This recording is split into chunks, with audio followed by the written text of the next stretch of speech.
Hello, everyone, and welcome to today's webinar on gas analysis and leak testing for hermetic devices. Our presenter today is Dr.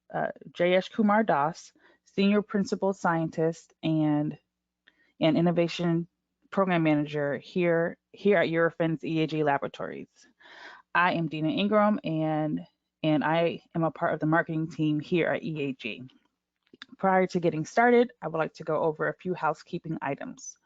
All attendees have been muted. However, we'd still love to hear from you during this presentation. You will have the opportunity to submit questions by typing your questions in the questions panel located in the bottom right corner of your screen. You may send these questions at any time during the presentation. Our tech experts, Dr.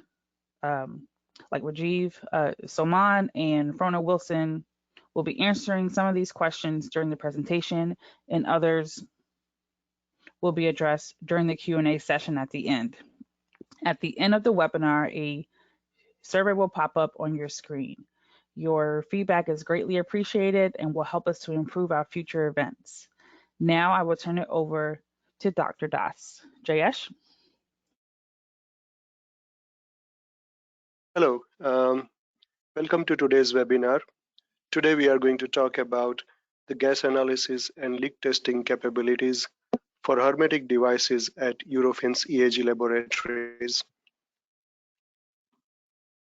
My name is Jayesh Kumar Das, and for over 14 years I have been using gases and their isotopes to characterize a variety of materials. In 2018, I joined EAG.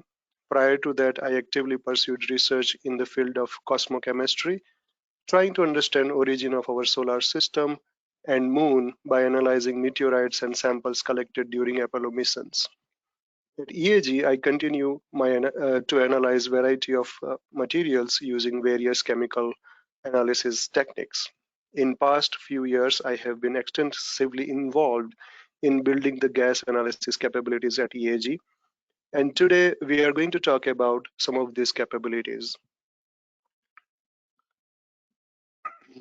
Here is the plan for today's webinar. After a brief introduction about Eurofins EAG Laboratories, we will talk about hermetic devices and then dive into some details of gas analysis. We are going to talk about three techniques which are closely associated with testing of hermetic devices. The first technique is called Cumulative Helium Leak Detection, used for determining helium leak rates. The second technique is called Residual Gas Analysis, which is analysis of gases those are present inside a given hermetic package. The third technique we use mainly for failure analysis, where a hermetic device, when it fails or requires a validation inside one of the component, we can use this technique by using ultra-high vacuum conditions. EGA is also helpful to perform a typical outgassing experiment in vacuum when we want to compare different substrates.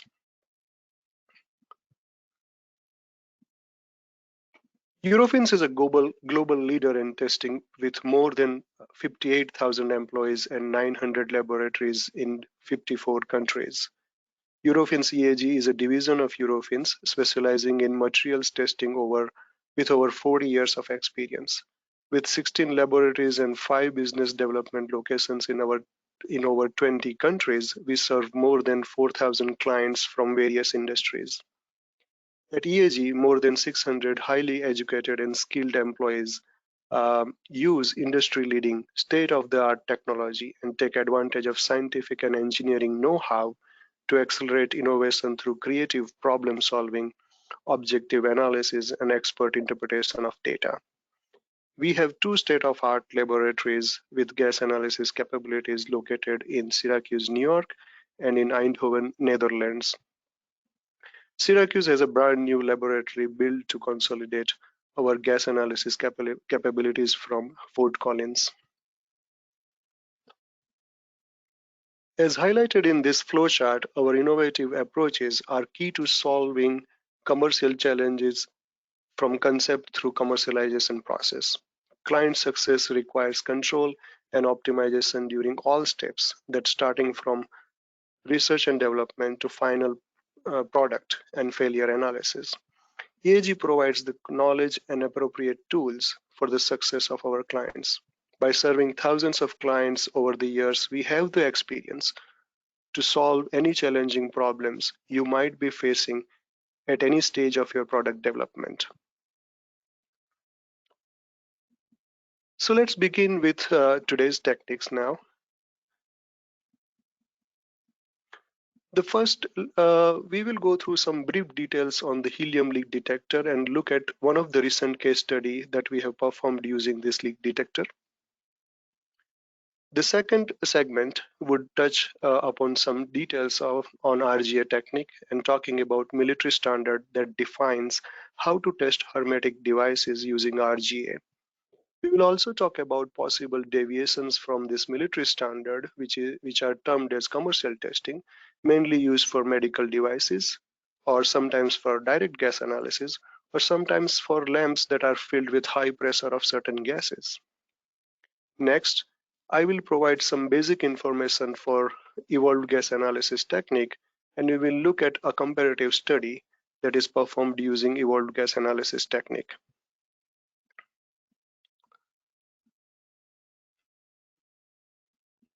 So let's talk about what is hermeticity. So this slide gives a basic definition of what can be considered as hermetic. But in field of microelectronic device, once we place the component inside a package, sealing that package is probably the most critical step. By that seal, the ingress of gas from outside is minimized to almost negligible values. The gas that can ingress in ultra clean package can chemically and physically alter the package components, and that can lead to the failure. The simplest example is ingress of moisture would result in corrosion leading to failures. The seal are also important and critical for packages that have certain kind of a special gas mix inside it.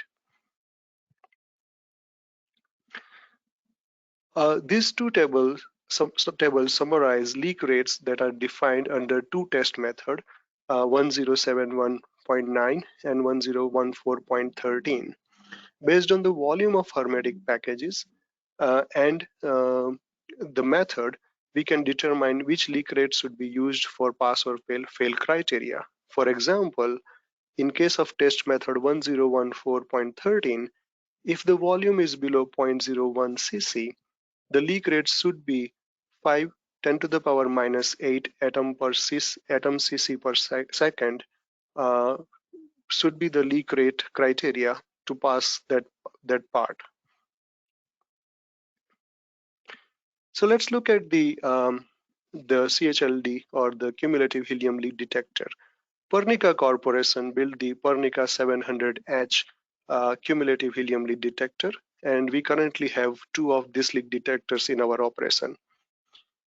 It is probably the only helium leak detector that can detect such a low leak rate. As you can see at the bottom, minimum detectable helium leak rate is in the range of 10 to the power minus 14 atmospheric cc per second. Also, it is capable to detect the maximum limit 10 to the power minus 4 atom cc per second. The system is fully automated. It uses a cryogenic pump setup for fine leak rate measurements. This cryogenic pump is specially designed, which can pump all gases but helium. The special arrangement makes this leak detector unique, where gross and fine leak can be measured together. Of course, when there is a gross leak, the leaks which are of high leak rate, there is no point in going for the fine leak test. So the system would automatically stop the testing and then purge the gas inside the chamber and get the chamber ready for the next sample. In typically, we can do one sample within 3 minutes. So this is an example of a typical calibration run on a CHLD system. A standard leaker is used for calibration. Calibration is required to perform before parts being tested, or if you change a method, or after the cryopump regeneration. So in general, 11 points are collected to find out the slope from standard leak, and the leak rate is developed.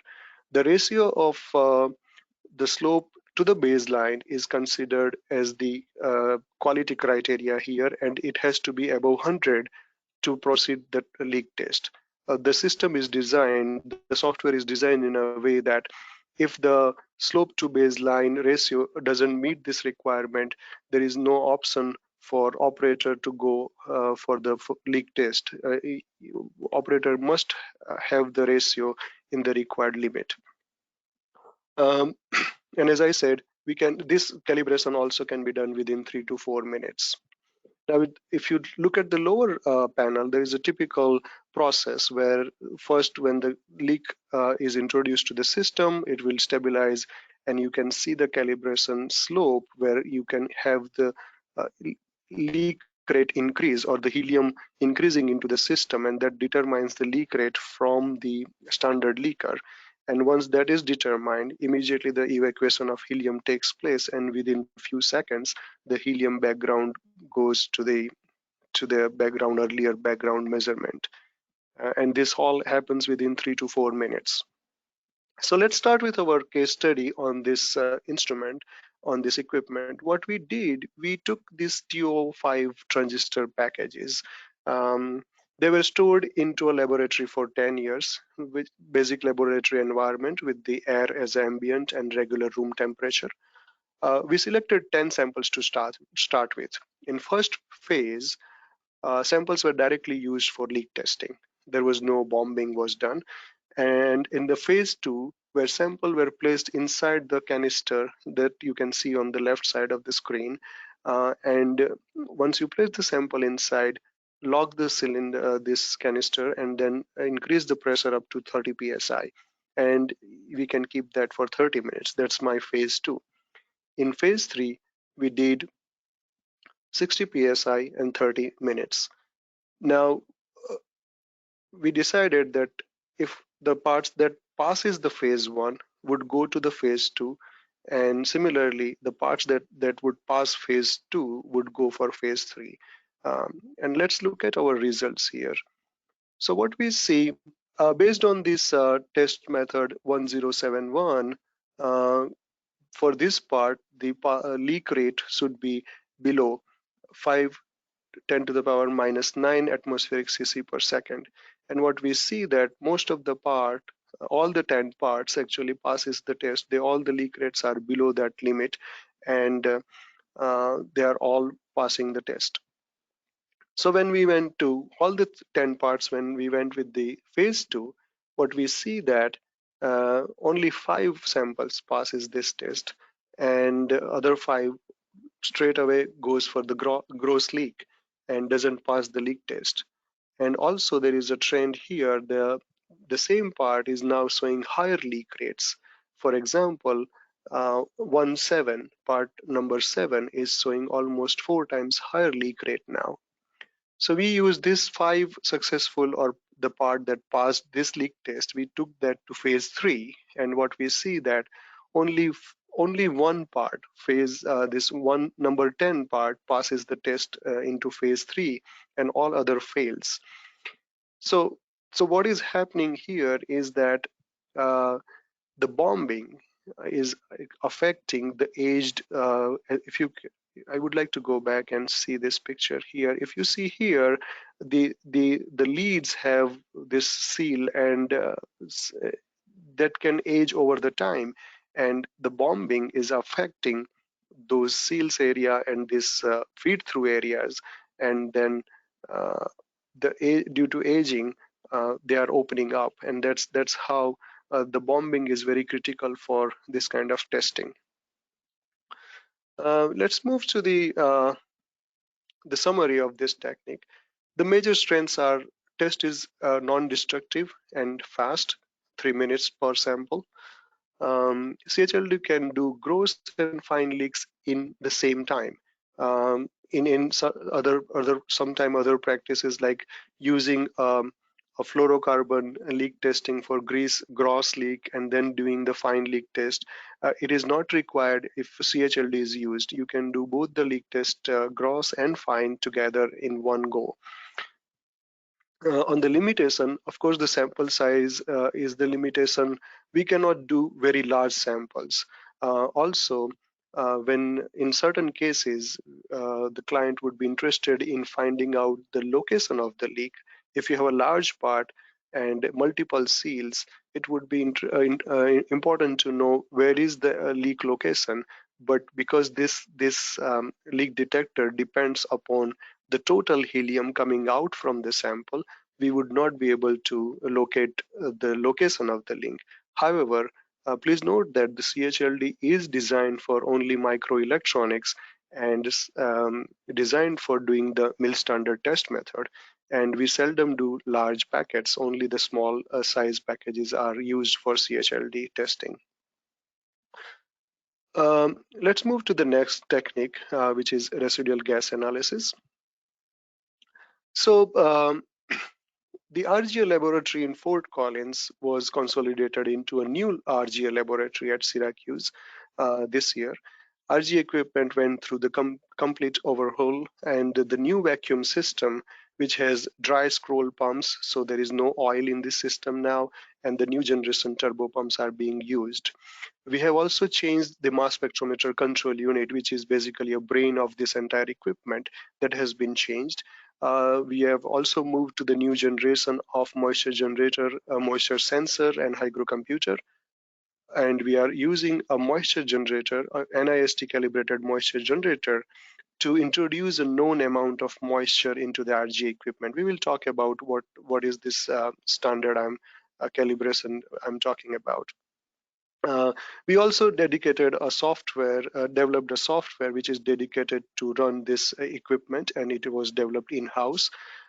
We have automated valve control system and continuous monitoring of temperature and pressure readings on this equipment through a single unit setup.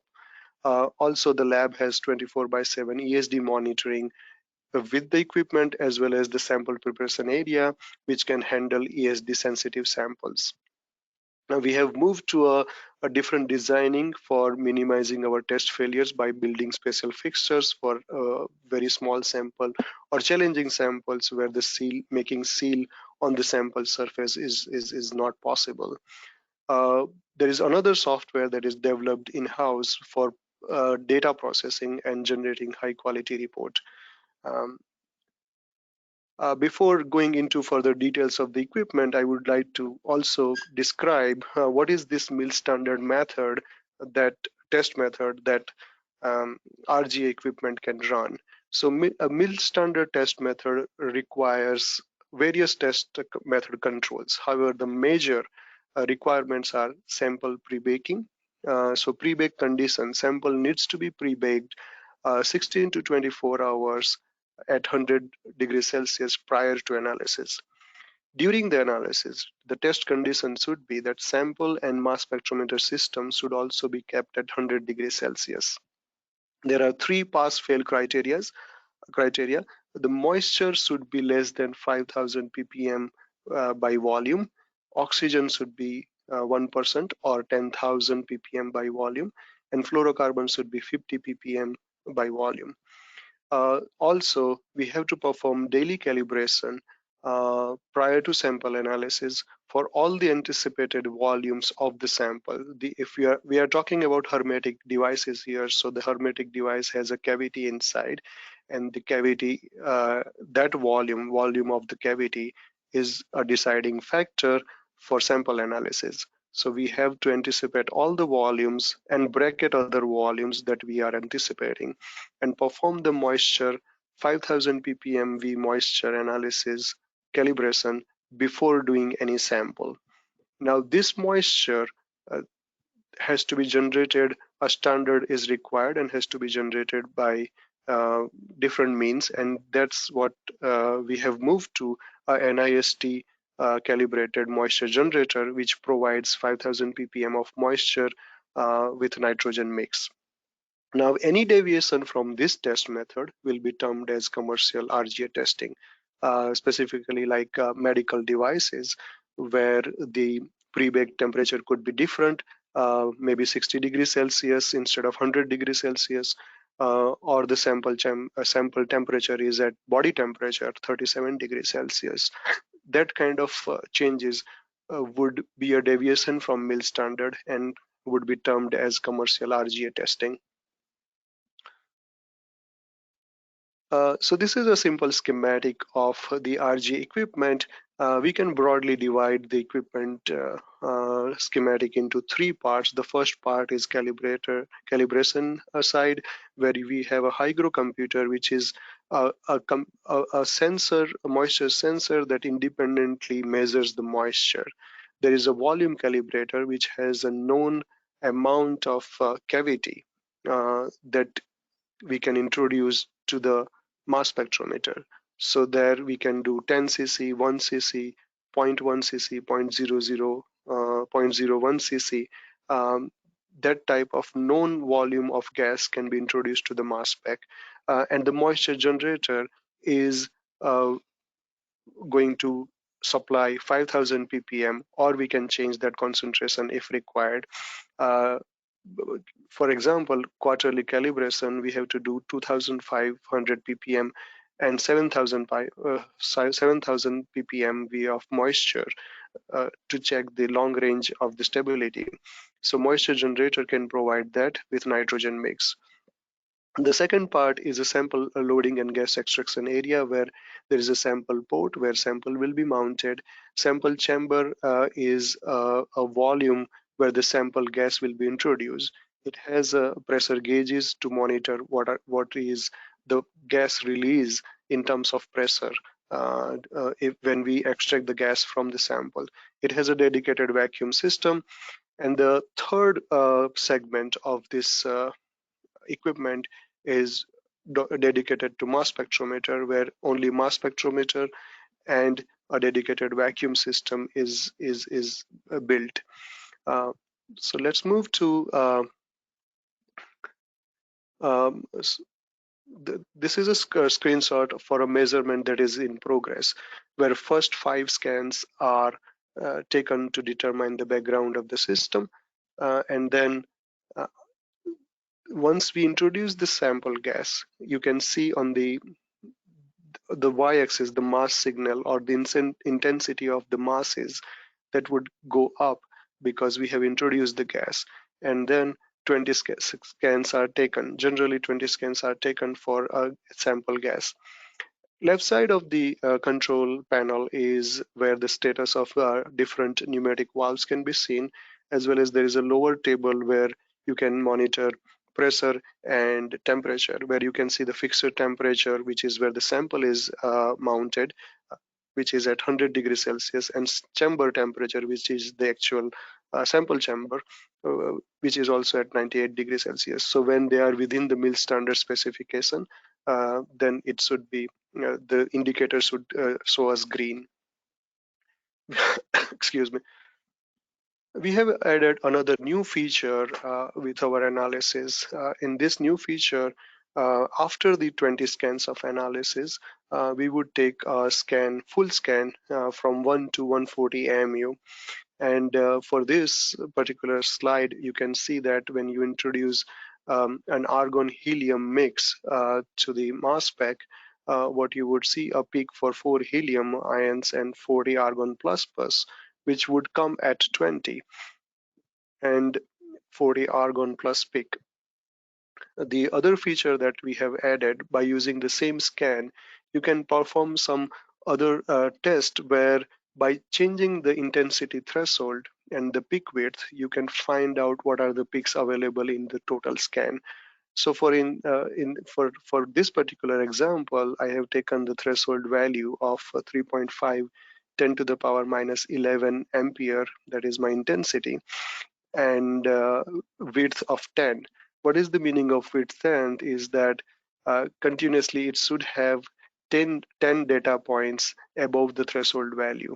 And when that criteria meets, it would find out the peaks. And what we can see here, that the largest peak is for mass 28, which is generally for either nitrogen or carbon monoxide, and the second peak, which is around 80%, and 44, which is generally CO2, which is around 9% into this particular sample. This is helpful when we are working with unknown gases, or when we have some issues with the sample. If the part fails, then we can look at other isotopes and could figure out what are the different reasons that the part can fail.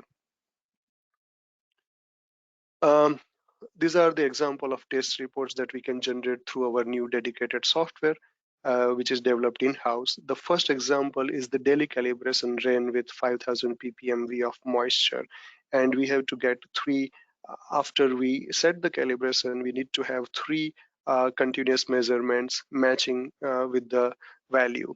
So when the value matches 5000 plus or minus 1000 ppmv, then it can be considered that the SPC test has been cleared and the instrument is ready to do the test for the day. Um, uh, the second example is for typical test report that contains required client information and other details along with the test data.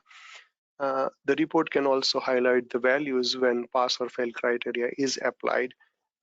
So, for example, these are the list of gases that we provide into the report, and here moisture and oxygen value is above the pass-fail criteria specified into the mill standard.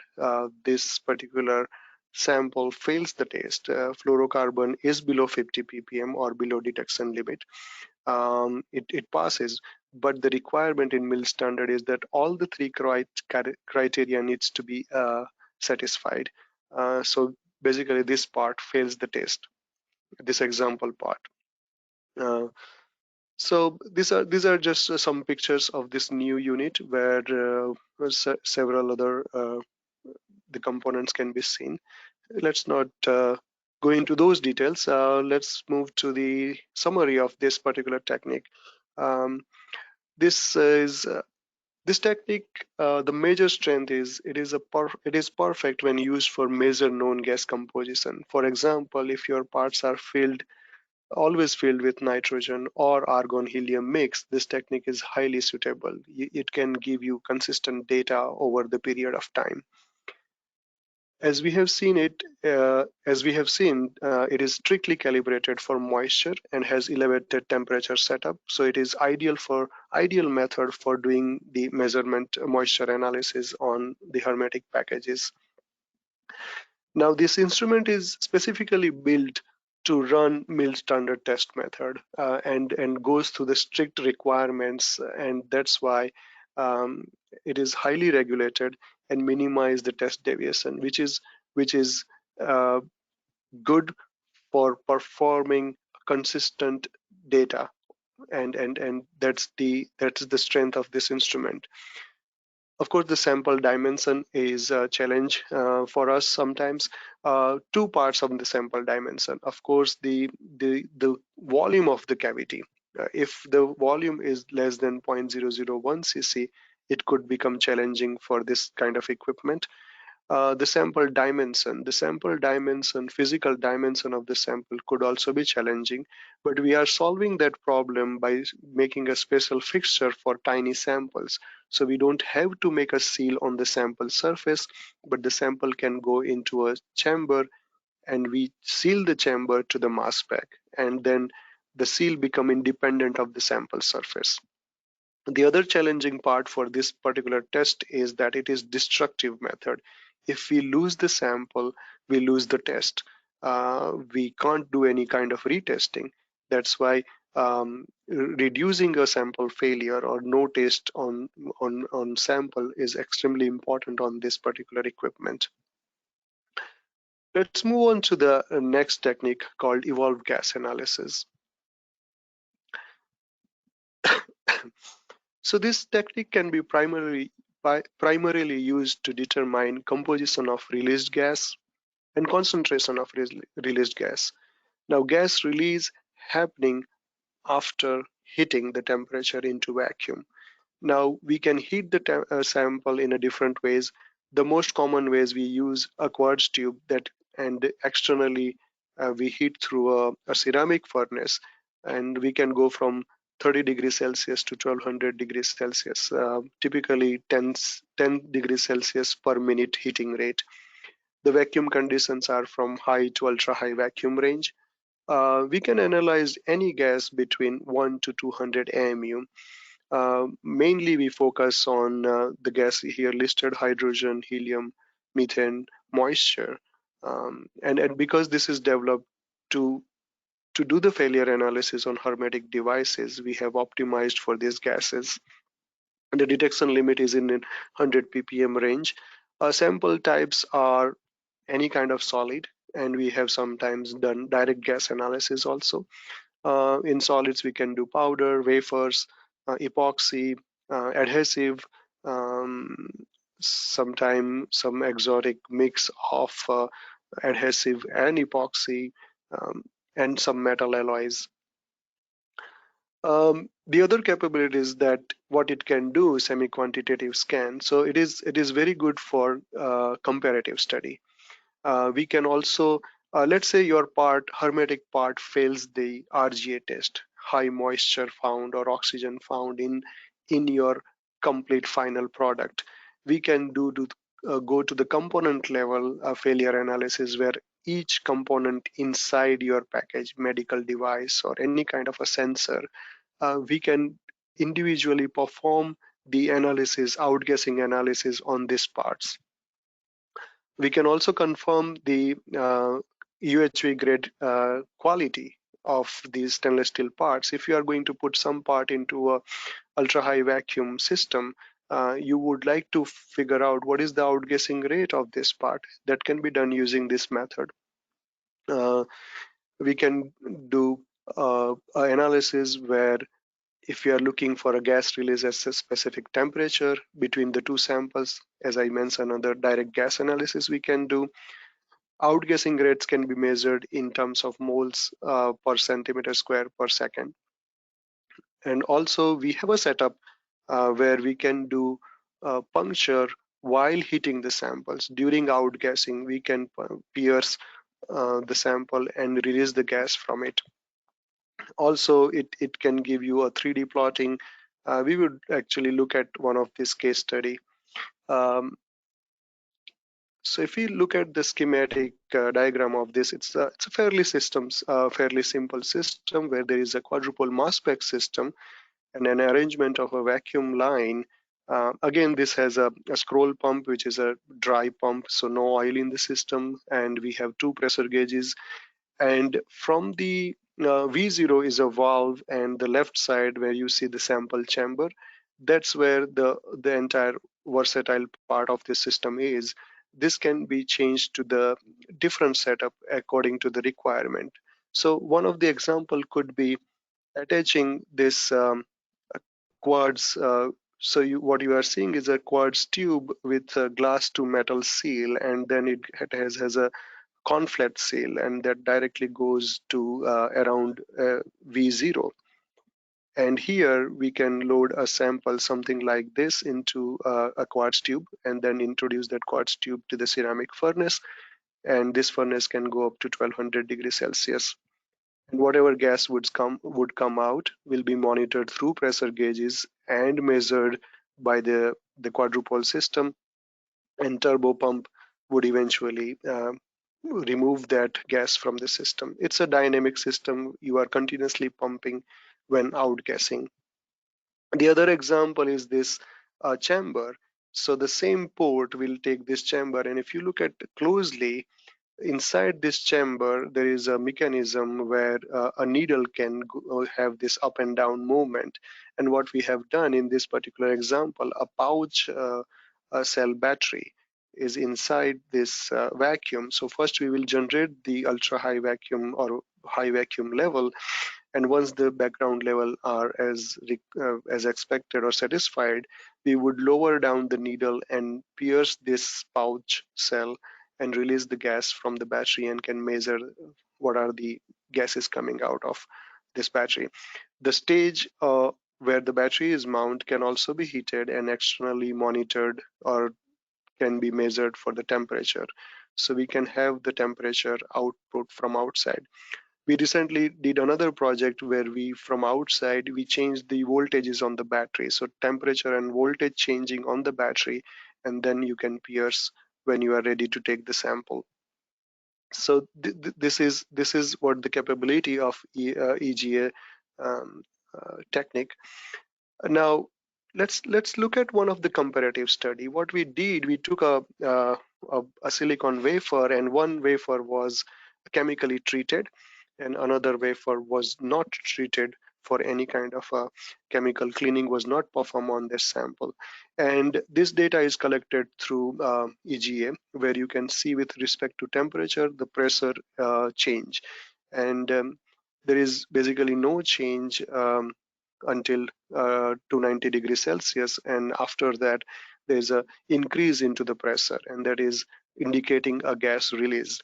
When you look at the 3D plot of this, which is basically a plot between mass, the masses coming out from the sample surface, the temperature, and the intensity of those masses. And as you can see, what we are seeing into the pressure, that until 290 degrees Celsius there is nothing, which is also can be seen here. But after 290, the total gas increase was mainly due to the gases like mass 18, mass 28, and mass 44. So these are mass 18 is basically moisture, and 28 is nitrogen, and 44 is CO2.